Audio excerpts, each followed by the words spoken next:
السلام علیکم ورحمۃ اللہ وبرکاتہ۔ میں نور زبیر اور آپ دیکھ رہے ہیں ZM اسلامک انفارمیشن۔ افلاطون نے موت سے مقابلہ کیوں کیا؟ موت کا علاج تو بڑے بڑے سائنسدان اور فلسفی نہیں کر سکتے تھے اور نہ ہی کبھی کر سکیں گے۔ کہتے ہیں کہ افلاطون نے یہ دعویٰ کیا تھا کہ وہ موت کا علاج کر سکتا ہے۔ ایک دن اس نے اللہ تعالیٰ سے دعا کی کہ اس کو موت کا آخری دن، آخری وقت اور آخری لمحہ بتا دیا جائے۔ اس نے ہر لمحہ رو رو کے فریاد کی۔ اس کی دعا قبول ہو گئی۔ جب وہ رات کو روتے روتے سو گیا تو اس کو خواب میں سب بشارت ہو گئی۔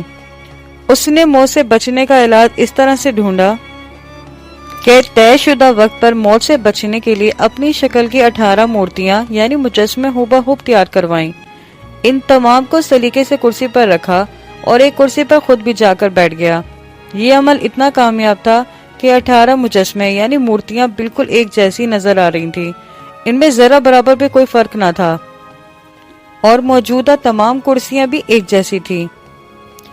وہ یہ سوچ رہا تھا کہ جب ملکہ موت آئے گا تو یہ دیکھ کر حیران ہوگا کہ یہاں تو بہت سے افلاطون موجود ہیں، میں کس کی روح قبض کروں؟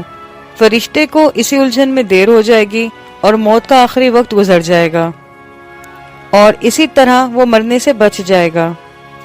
چنانچہ وقت مقرر پر موت کا فرشتہ وہاں آ پہنچا اور دیکھ کر مسکرا کر بولا، اے افلاطون، تو نے بڑا ہی کمال کر دکھایا ہے۔ میں نہیں پہچان پایا ہوں، لیکن پھر بھی ایک فرق رہ گیا ہے ان سب میں اور تجھ میں۔ اس پر افلاطون فوراً بول اٹھا، وہ کون سا فرق ہے؟ اس بات پر فرشتے نے کہا، بس یہی فرق ہے، تو پاگل ہے اور دوسرے پاگل نہیں ہیں۔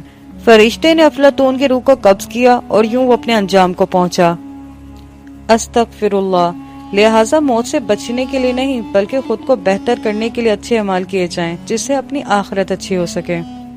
ہم سب کو بھی ایک نہ ایک دن اپنے آخری انجام کو پہنچنا ہے، تو لہٰذا اپنی آخری انجام کی فکر ضرور کریں۔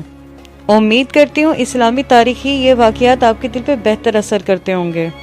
اگر ویڈیو اچھی لگی ہو تو ویڈیو کو لائک شیئر ضرور کیجیے گا۔ اس طرح کی اسلامک انفارمیشن کے لیے میرے چینل کو سبسکرائب کریں۔ پھر ملاقات ہوگی کسی اور دلچسپ واقعات کے ساتھ، تب تک کے لیے اللہ حافظ۔